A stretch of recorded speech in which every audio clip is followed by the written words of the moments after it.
anyone actually. Welcome back to the Counter Press Pod. I am your host, Josh. I'm joined as always by my co-host, VJ. Yeah, thank you for having me, Josh. Welcome everyone to another episode. Dudes rock, right? Best in your intro. And today we have another special guest with us. I think it is his first time on the podcast. Everyone, welcome our friend from Europe, Jens. Hello. Undisclosed It's not location. that undisclosed location. I don't think I'm that special of a guest, but I'll try. um, Um, and Jens is here to talk with us about Dutch soccer. And it's a league that most of us, I mean, if you do get into soccer, eventually the Dutch league is one of those leagues that you sort of get into. And you know, like the bigger teams such as like Eindhoven, Ajax, and things yep, like that. all the teams we know and love. Those two. It's a All the teams long that we list. watch in the Champions Yep. League. So, Jens, why don't you just, give us your background in Dutch soccer? Tell us, like, what are your favorite teams, or, like, what are sort of, like, the things that you like about the league that sort of stand out from the rest of the European leagues, if that makes sense? Right. Well, I'm originally from the Enschede area, so I support FC Twente. It's a club in like the northeast, I guess, of the Netherlands. Um, I've supported them since I was a kid. It's probably like 2006 is one of the only things I inherited from my dad. I hope at least. Um, Yeah, I think the Dutch league isn't like you said, like most Americans and other football fans don't really know about it, like, outside the Netherlands. But I think that is kind of a shame. I mean, I understand that why people don't watch, they go out their way to watch like a random Dutch league game. But I do think it's an exciting league, especially when it comes to like young talent and the way football is played. It's not super high quality. I think I think somebody compared it to like a mini Bundesliga once. Hmm. It's not the most technical league. It's not very tactical. It is tactical, but it's not super high like passing game like in Spain or in Italy. It's not, but it's a very exciting high tempo, high pace, high pressing High pressing, style, and definitely. Yeah. yeah, and it can be very fun. But yeah, So would you say, like, the influence of, like, total football is still there on, like, the league as a whole? Like, when, like, the Dutch revolution of soccer came in through, like, the early 70s and such? Like, would you say, like, that's yeah, still resonant on the yeah. league? I think definitely when it comes to youth systems, because still like the traditional setup of every youth team is like 4-3-3. Like Hmm. out of experience, like I never played on on a high level of football or anything, but from all the teams I used to play for, all played 4-3-3. It's the standard Hmm. setup with one more advanced midfielder and two central center midfielders. Like that. That style of play is still predominant in the youth football, and I think but I think in the Eredivisie itself, it's kind of changing because there's more and more like foreign managers are coming in. It's not as much Dutch based anymore. It's still more foreign players as well coming in. So it's kind of adapted there, but it's still in a progressive style of play with trying to play like, from from out the defense and trying to yeah, build up play and stuff like that. So, like, when it comes to, like, obviously we talk about, obviously there's a lot of players that have come from the Dutch league. You can say Ibra, Suarez, Robin, Depay, like, there's players that, like, Nice, we've nice seen, like, drop that's a off right random. there. That was really That good. was a. You named three world beaters and then Memphis Depay. I like it. I mean, but Well, like Memphis Depay yet still is going to be a he world kind of like beater. set the I world on think. fire like in the Netherlands. Like he was a big prospect coming out No, Yeah, I of. know. I was Yeah. just And you had guys like Frankie de Jong playing at Barcelona and there such you like that. And go. we saw like with this Ajax team that reached the semifinal. Frankly, should have reached the Champions League final. yeah, for sure. L- Yeah. um, Oh, the I world hate got like thinking another about glimpse. that game. The world got another glimpse. You I would didn't say even of like like Dutch Ajax. soccer. I was just pissed they lost. Like, Yeah, I mean it was heartbreaking. I think it was one of those things of how Yeah, soccer is the most cruel sport in the world. So I yeah. was just gonna go back to like when it comes to like the prospects and such, like what do you think it is that like because like at least from like your perspective, you watch a lot more Dutch soccer than us. Like what would you say like are like the more like standout qualities in guys where you look at him and you're like, okay, I think like his play could translate a little bit better to like a top six league than other guys. Right. Yeah. I think it's the physical department is very important because most young players, who like shine for Ajax or other teams, like they are very solid, right? And that seems to be a line that has continues. Like it's always it's a very technical player, but its physical ability, and I think that is very important, especially when you look at guys going to the Premier League or to Germany, where the leagues are very physical, especially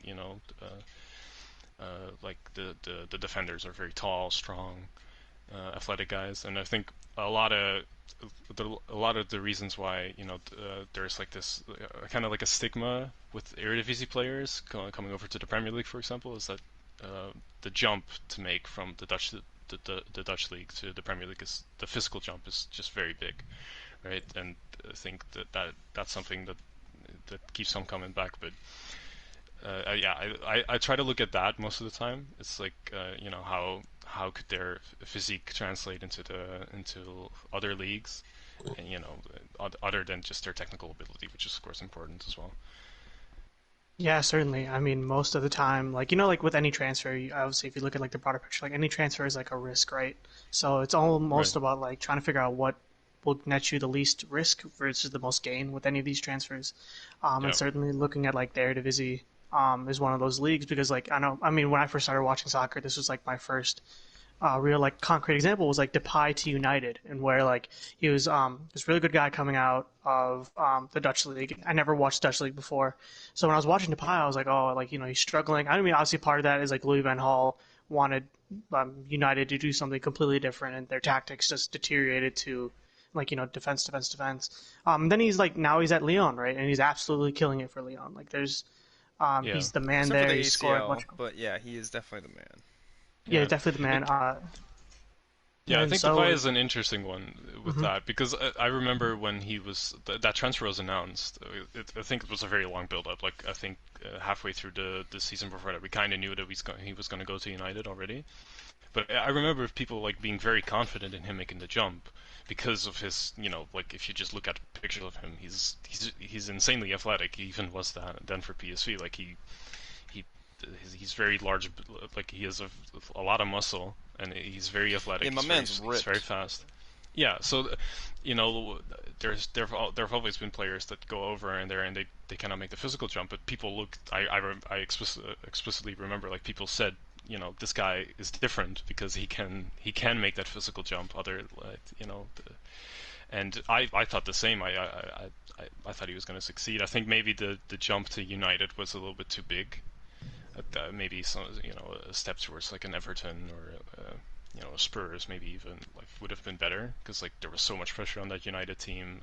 They still he was kind of looked at like the next guy to Yeah. take them to take them to the top again because of course like Ferguson left and whatever.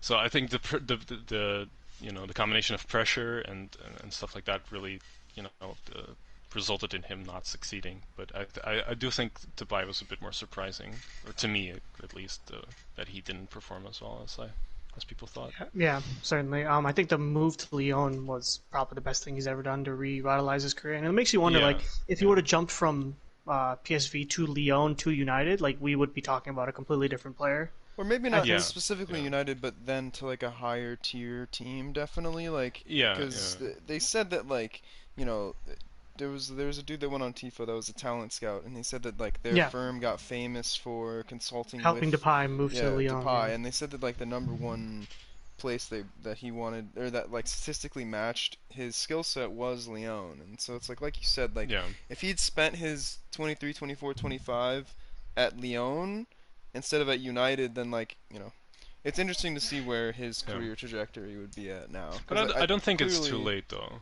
no, I yeah, don't think so either. I don't. It's definitely not too late. But yeah, I think a step is like a semi like one extra step would have been very good for him. yeah.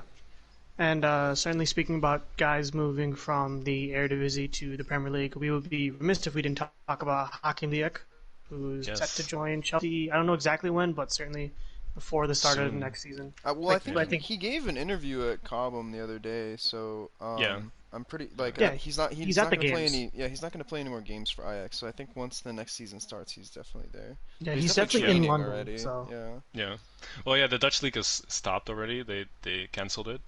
So there's no continuation. So like he wouldn't have to play for Ajax anymore. I think he had his last training 2 weeks ago, or like Yeah. one and a half weeks ago. So he's definitely doesn't play for them anymore. Yeah, I love Zia. He's one of my favorite players of all time. He played for my favorite team, FC Twente. mhm. FC Twente legend. Yeah, it's exactly from I think the 12-13 season to the 15-16 season. I think yeah, exactly that. It was a bit of a shock transfer when it happened because the FC Twente like had a lot of financial issues and he looked dead set on going to Feyenoord. But at the last moment, he went to Twente and he basically set the league on fire. He was probably like the best player in the league for like a 2-year period at Twente, and he really won over my heart there. I really like him. And then of course at Ajax he was prolific in the league and in the Champions League. So yeah, I personally he's probably my favorite football player in world football, and yeah, I'm very excited how he's gonna look at Chelsea next year. Yeah, I was gonna ask you, Josh, the question of like where do you think Ziyech fits on this Chelsea team in terms of like, obviously they're gonna bring in Werner. There's the like strong links to Havertz, so like you got a pretty formidable attack going. Pulisic is still gonna be there. Who knows who's gonna play as like maybe a second striker, but like where do you think Ziyech fits in Frank Lampard's like attack vision? You would say. So today, right now, the Chelsea Liverpool game, Frank has him lined up in a 3-4-3, with kind of the the two outside mids are more wingbacks, like they're having Reece James and Alonso play that, and then they have like the two wings up top are not necessarily like they don't have to you don't have to be super like quick or physical. It's more about like that link up play with the forward and with the midfield. And so like right now, Willian's playing on the right. They have Mason Mount on the left. So like I think Ziyech fits that right-handed wing role perfectly. Willian could be leaving in the summer, but even if he doesn't, he's kind of being phased out of the first team. I think that Zia could really hold down that right wing and provide a lot of the creativity that you need in the final third. He's a long range goal threat as well as an incredible passer. He gets a ridiculous whip on the ball that you only see from like a couple like high end passes. I mean, and really truly like that. Yeah, The definitely. ability to have like a ball be floating for a bit and then sink dramatically, or pinpoint those, is a serious talent, and I think that could be really huge, both on counterattacks and against teams that are sitting low. I would hope that Frank has Werner as the primary striker, because um,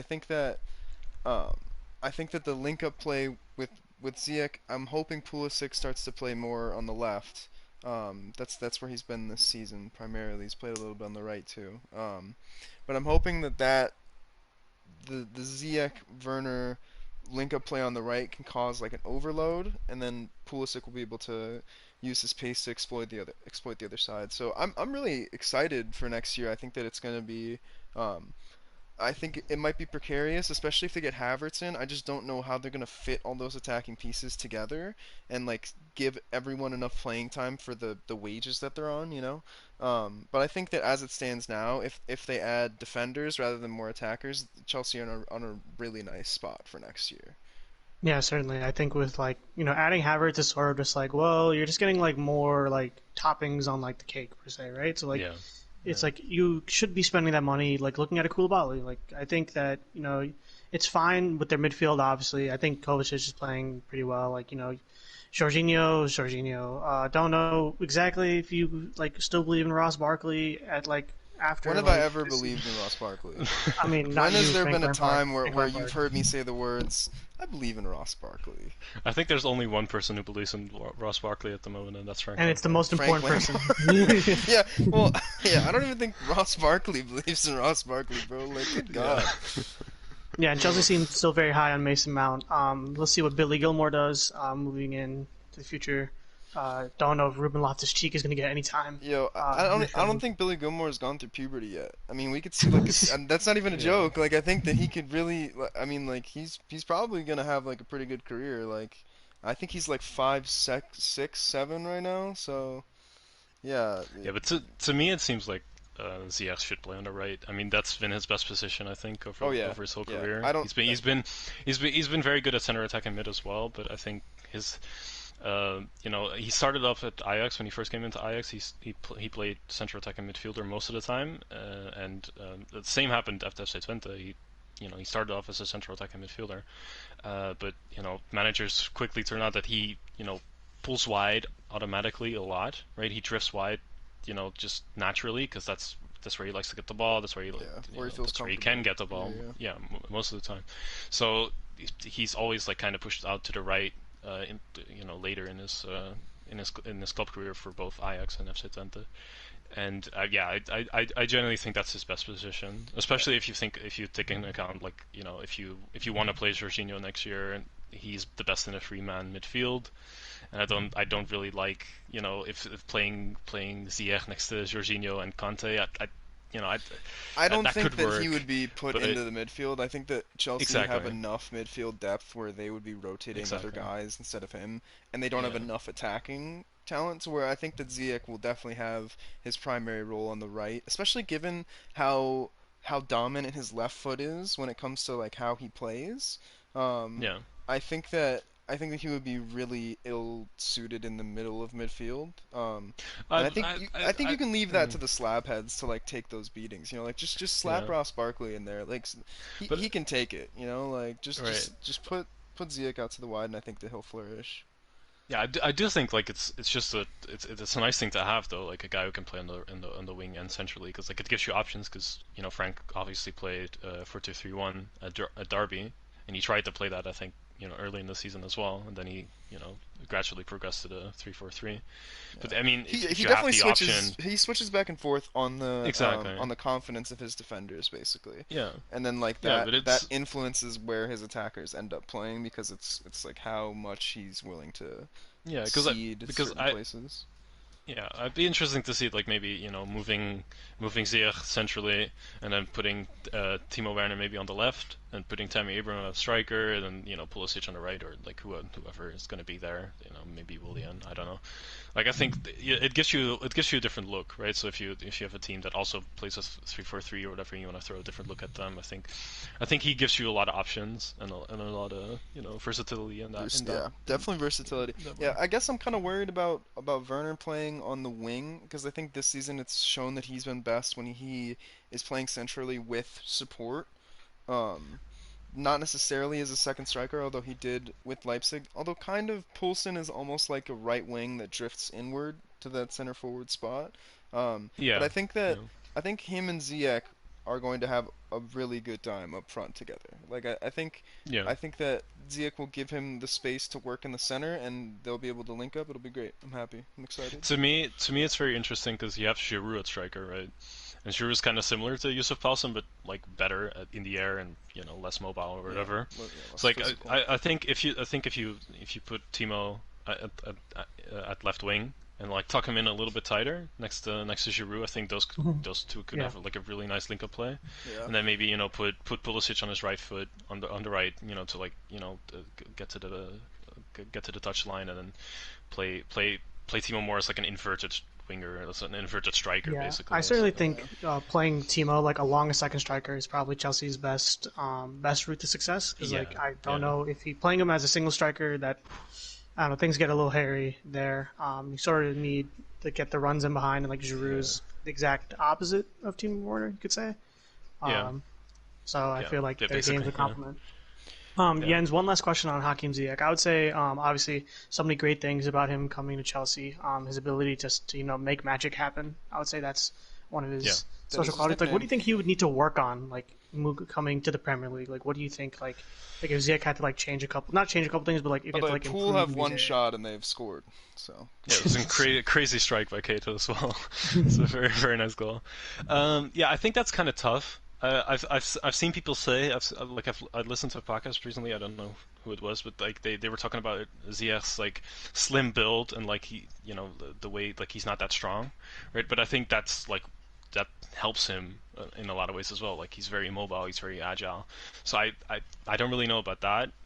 Um, he's not the stereotypical like creative midfielder like Özil might be, where like you think that he doesn't press or like he doesn't make the meters because one of Zia's best qualities is the way he can press, especially when he plays on the right. Like he can really go hard on left backs and on center backs. Like he makes a lot of meters every game and he tries really hard also in defense. So I think that is definitely quality. I don't know. I think Ziyech is kind of like a set in stone player. I mean, he's 26 right now or 27. I would have that. I think he's 26.